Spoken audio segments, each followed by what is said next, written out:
Всем привет, с вами Валерия. Добро пожаловать в мой волшебный творческий мир. Сегодня мы с вами будем создавать кашпо с применением техники ложный мрамор. Автором идеи обжига пакетиков является моя мамуля, Пушкарская Платко Людмила Сергеевна. Чтобы не возникало никаких претензий и вопросов по авторству, эта идея находится в интернете уже более 4 лет под названием ложный мрамор. Сразу объясню, в чем заключается сама идея, в чем авторство. В том, что моя мамуля придумала обжигать чайные пакетики. Работы с простыми кофе-фильтрами были и до этой задумки, но обжига чайных пакетиков и кофе-фильтров до этого не делал никто. Для работы нам понадобятся следующие материалы. Пластиковая ведерко, использованные высушенные чайные пакетики, спички, мелкозернистая наждачная бумага, бусины для ножек, а также жемчужные бусины для декора, шпагат, кисточки для красок и лака, лак акриловый, салфетка для декупажа, спонж, термопистолет, акриловые краски, включая бронзу. Приступаем к работе.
Далее будем обжигать чайные пакетики. Берем спитый чайный пакетик и выкручиваем его и оставляем высохнуть. Высыхает он со внутренней частью. Затем, после того, как пакет полностью высох, мы его аккуратно открываем, внутреннюю часть убираем, и, соответственно, на самой бумаге появляются вот такие всевозможные разводы и пятна. Так же самое и с кофе-фильтрами можно работать, но я показываю именно с чайными пакетиками. Теперь разрезаем эти пакетики на небольшие части, которые нам необходимы. И далее мы будем эти части обжигать. Обжигаем и сразу их тушим. Вот так. Дальше. Запах, конечно, не очень приятный. Работать надо с открытыми окнами.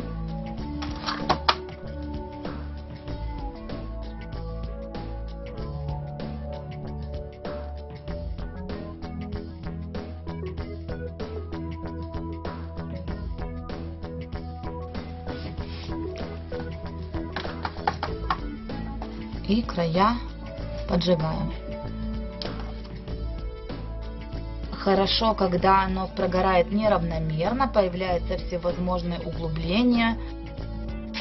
Эти углубления очень красиво выглядят в работе.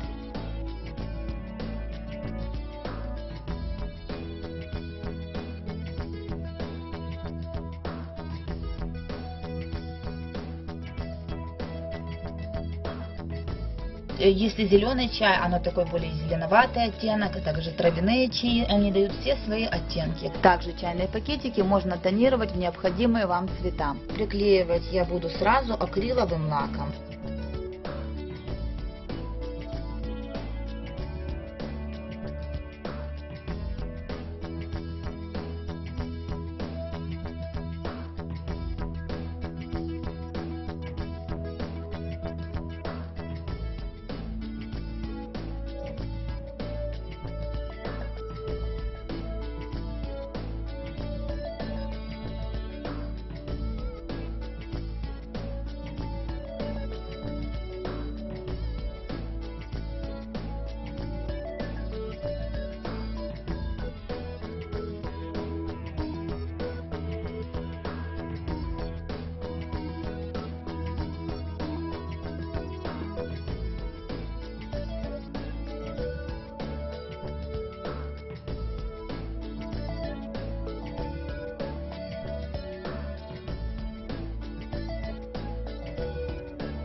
Оставляем работу полностью высохнуть.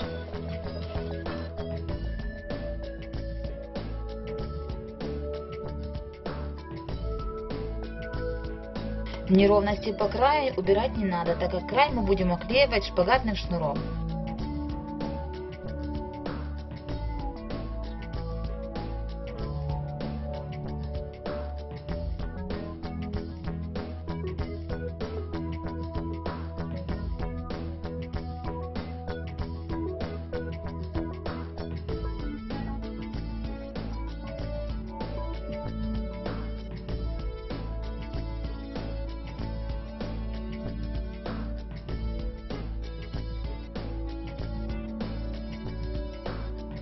По верху приклеиваем шпагатный шнур.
Работу переворачиваем и на донышко приклеиваем бусины. Это делается для того, чтобы нижний слой бумаги не намокал, когда вы будете поливать растения.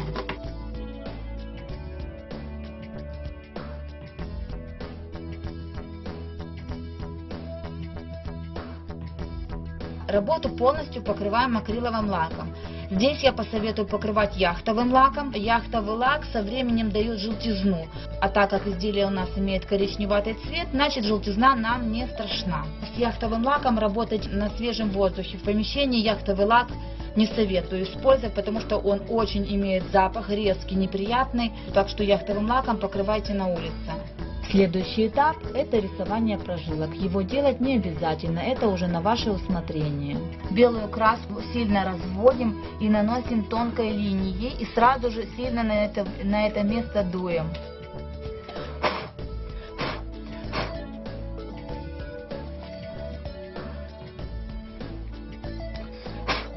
Это можно попробовать сделать феном.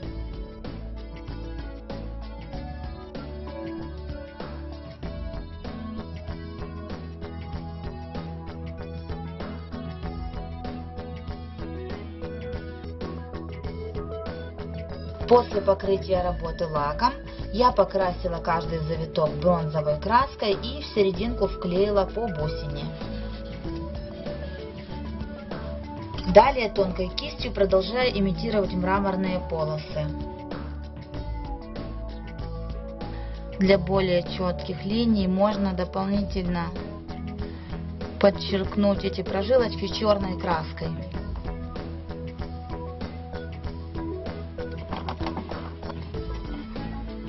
Прожилочки не обязательно рисовать четко, можно делать пропуски. Откройте картинки с настоящим мрамором, и вы увидите, какой у него рисунок.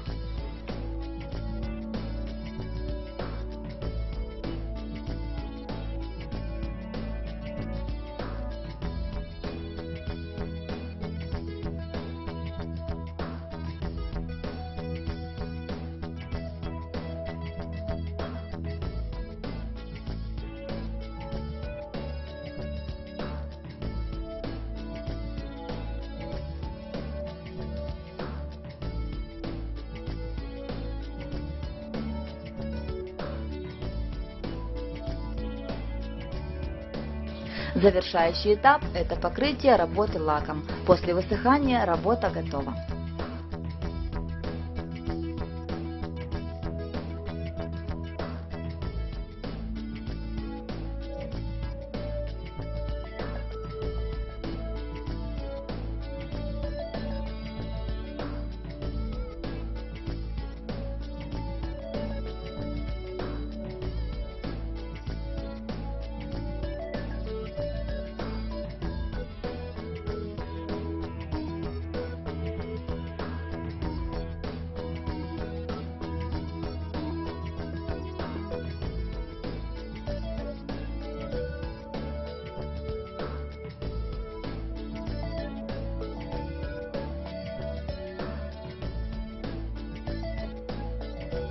Буду рада, если мой мастер-класс вам пригодится.